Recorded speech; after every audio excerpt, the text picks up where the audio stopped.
আলোচনায় আবার চলে যাই। উতাইবার ঘটনা শেষ পর্যন্ত যাওয়া যাবে না, অনেক লম্বা ঘটনা। সিরিয়ায় গেল, সিরিয়ায় যাওয়ার পরে উট চতুর্দিক থেকে এভাবে ব্যারিকেড দিল, তার মানে প্রাচীর দিল, যাতে করে বাঘ ভিতরে প্রবেশ করতে না পারে। ঘটনা ভিতরে অনেক আছে। উতাইবা বলে যে বাবা তোমার মন কেন কালা? কয় উতাইবা তুই বুঝিস না, চতুর্দিকে আমি বাঘ দেখতে পাচ্ছি, এই জন্য আমার মন কালা, কারণ তোরে বুঝি আমি আর রাখতে পারবো না। এরপরে অনেক ব্যারিকেড দিয়া উতাইবাকে বুকের উপরে নিয়া এভাবে চাদর মুড়ি দিয়া তারপরে আবুল আহাব শুয়ে গেল। কিন্তু বাঘ ঘুরতেছে আর ঘেরান নিতেছে, ঘেরান পাচ্ছে না। কিরে শোয়াইছে কিভাবে? আমার দিকে তাকান। উতাইবার বুকটা দেশে আবুল আহাবের, উতাইবার মুখ দেশে আবুল আহাবের বুকের উপরে, মাথায় একটা, আর পিছনের দিকে আবুল আহাব অনেক লম্বা, পিছনের দিকে চারটা পা একসাথে। কয়টা পা? চারটা। এখন বাঘ ঘুরতেছে, কিরে কোথাও পাচ্ছে না। মাথা দেখে একটা, পা দেখে চারটা, কিরে বাঘ বুঝতেছে না। পরে ঘেরান নিয়ে দেখে যে এই যে পাইছি, পেয়েছি শিকারি। তখন আস্তে পার উপরে কামড় বসিয়ে দিল, চোখ থেকে মুখ থেকে রক্ত পড়া শুরু করলো। আর আবুল আহাবের বুকের উপরে রক্ত পরে পরে তারপরে ভিজে গেল। এবারে আবুল আহাব বলতেছে বাবা এরকম করছো কেন? কয় বাবা কথা বইল না, পিছন থেকে ধরাধরি শুরু হয়ে গেছে। সুতরাং এই আবুল আহাবের উত্তর শরীরা, খবরদার, এমন একদিন আসবে যেদিন আজরাইল ধরবে, কবজ করবে, সেদিন তোমাদেরকে সাপোর্ট দেওয়ার মতন কেউ থাকবে না। এবারে উতাইবা আবুল আহাবকে এভাবে পাজা করে ধরছে। আবুল আহাব কয় বাবারে আর ধরিস না, আমাকে ছেড়ে দে বাবারে, আমি আর তোরে ঠেকাইতে পারবো না। তোরে যদি ঠেকাইতে যাই তাহলে আমি আবুল আহাবের জানও বাঁচবে না। সুতরাং আবুল আহাব যারা আছো, খবরদার খবরদার অন্যায় সাপোর্ট দিও না। এমন একদিন আসবে ওদেরকে যখন ধরবে তখন তোমরাও কিন্তু রেহাই পাবে না। কথা ঠিক কিনা? বাস, এ ঘটনা এ পর্যন্ত। সামনে চলুন। নবী, মন খারাপ করার কিছু নাই, আপনি কষ্ট নেবেন না নবী গো। ওই আবুল আহাবের কোনো ধন সম্পদ কাজে আসবে না, ওকে আমি ধ্বংস করে দিয়েছি, ওর অর্থ সম্পদও আমি ধ্বংস করে দিয়েছি। নবী গো আপনি দুঃখ পাবেন না। আপনার পূর্বে যত নবীরা এসেছিল, যত পয়গম্বর এসেছিল, তাদের পূর্বপুরুষরা, তাদের নিজের কওমের লোকেরা, তাদের রাষ্ট্র শক্তিরা, তাদের বিদ্রোহী শক্তিরা তাদেরকেও এভাবে কবজ করত। সুতরাং আপনি কষ্ট নেবেন না। এই পৃথিবীতে সমস্ত পয়গম্বরেরা মার খেয়েছে, সমস্ত পয়গম্বরেরা মার খেয়েছে, নির্যাতনের শিকার হয়েছে। শুধুমাত্র মার খান নাই দুইজন, একজন হলেন আমাদের বাবা, নাম তার হযরতে আদম, 2 নম্বর হযরতে সুলাইমান, যার বাবাও ছিলেন প্রেসিডেন্ট, নিজেও ছিল প্রেসিডেন্ট। কয়জন? 2 জন শুধুমাত্র মার খান নাই। একজন হলেন সাইয়েদেনা আদম আলাইহিস সালাম।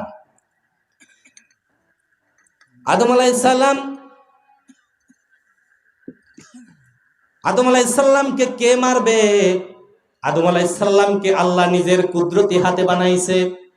আদম আলাইহিস সালাম এই পৃথিবীর প্রথম নবী, আদম আলাইহিস সালাম এই পৃথিবীর প্রথম মানুষ, আদম আলাইহিস সালাম এই পৃথিবীর প্রথম বৈজ্ঞানিক, আদম আলাইহিস সালাম এই পৃথিবীর প্রথম সাংবাদিক, আদম আলাইহিস সালাম এই পৃথিবীর প্রথম বুদ্ধিজীবী, আদম আলাইহিস সালাম এই পৃথিবীর প্রথম কৃষিবিদ, আদম আলাইহিস সালাম এই পৃথিবীর প্রথম শিক্ষক। সুতরাং আদম আলাইহিস সালামকে মারবে কে?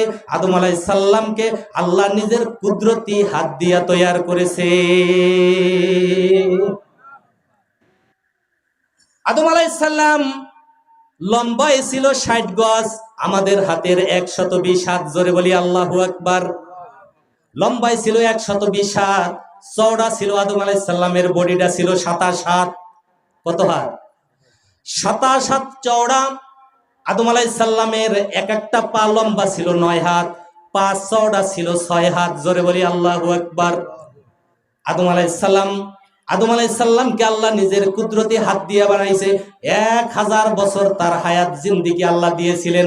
1000 বছরের ভিতরে আদম আলাইহিস সালামের ছেলে সন্তান, নাতি নাতনি, পুত্র পুত্রী এভাবে বংশ বিস্তার করেছিল। তার সংখ্যা ছিল 40,000। সবাই ছিল আদমের পরিবারের লোক, সুতরাং তারে আর মারবে কে?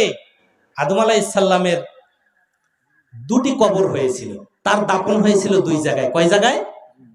2 জায়গায়। প্রথমে কবর হয়েছিল আমাদের নবী করিম সাল্লাল্লাহু আলাইহি ওয়াসাল্লামের জন্ম হয়েছে যেই জায়গায়, প্রথম কবর সেই জায়গায় জাবালে আবু কুবাইসের পাশে। ইন্তেকালের পরে সেখানে দাফন হয়েছিল। এরপরে নূহ আলাইহিস সালামের প্লাবনের সময় আদমের লাশ এভাবে উঠে এসেছিল। নূহ আলাইহিস সালাম তখন কাবা ঘর তাওয়াফ করতেছিলেন নৌকায় করে। নূহ আলাইহিস সালামের ঘটনা তো জানেন কম বেশি, সেদিকে যাচ্ছি না। তো যখন এভাবে ঘুরতেছিলেন তখন নূহ আলাইহিস সালাম জিজ্ঞেস করলে, আল্লাহ এত বিশাল বড় দেহের অধিকারী এই লাশ কার? তখন আমার আল্লাহ কয়, হাজা আদম সফিউল্লাহ, এ হলো তোমার বাবা হযরতে আদমের লাশ। আল্লাহ এই লাশ আমি কি করব? নূহ তুমি নৌকায় উঠাও।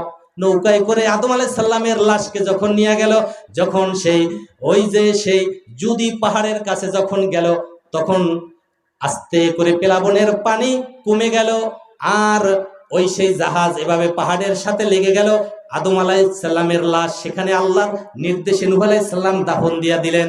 তারপরে নূহ আলাইহিস সালাম তার কওমের লোকজনদেরকে আর তার উপরে যারা ঈমান এনেছিল তাদেরকে বলেছিল, আমি যদি মারা যাই আমার বাবা আদমের কাছে আমার কবরটাও দিয়া দিও। পৃথিবীর ভিতরে এই 2 জন নবীর কবর এক জায়গায়, সাইয়েদনা আদম এবং সাইয়েদনা নূহ আলাইহিস সালাতু ওয়াস সালামের কবর। 2 নম্বর মারখান্নায় তিনি হযরতে সুলাইমান আলাইহিস সালাম নাম, যিনি সুলাইমান আলাইহিস সালামের বাবাও প্রেসিডেন্ট, নিজেও ছিল প্রেসিডেন্ট, প্রেসিডেন্টের ছেলে প্রেসিডেন্ট। চেয়ারম্যানের ছেলে যদি থাকে তাহলে ওর ভাব তো থাকে এমপির চেয়েও আরো বেশি, ঠিক না? মোটরসাইকেলে যে গিয়ার পিকআপ মেরে যেভাবে রাস্তা দিয়ে চালায় মনে হয় যেন মন্ত্রী চলে যাচ্ছে, ঠিক না? সুলাইমান আলাইহিস সালামকে আল্লাহ পুরা পৃথিবীর কি দিলেন? প্রথমে বলছিলাম রাজত্ব দিয়েছিলেন, পুরো পৃথিবী তিনি চালিয়েছিলেন। আল্লাহ তাকে এমন শক্তি দিয়েছিলেন, এমন মুজিজা দিয়েছিলেন, তিনি বলতেন যে বাতাস আমাকে নিয়ে এখন আমেরিকায় যাও, বাতাস সঙ্গে সঙ্গে তাকে কই নিয়ে যাইতো? আমেরিকায়। এভাবে একটা সিংহাসন ছিল, একসাথে 40,000 সৈন্য আরোহণ করতে পারত। সুবহানাল্লাহ। পৃথিবীর এ প্রান্ত থেকে ও প্রান্তে মুহূর্তের ভিতরে সুলাইমান আলাইহিস সালাম চলতেন, বেড়াতেন। সুবহানাল্লাহ। সমস্ত পক্ষীকুল তার ভাষা বুঝতো, তিনিও বুঝতেন। পিঁপড়ার ভাষাও সুলাইমান আলাইহিস সালাম বুঝতেন। এই অনেক লম্বা কাহিনী, সেই দিকে যাব না। তবে এই সুলাইমান আলাইহিস সালাম গোটা পৃথিবীর রাজত্ব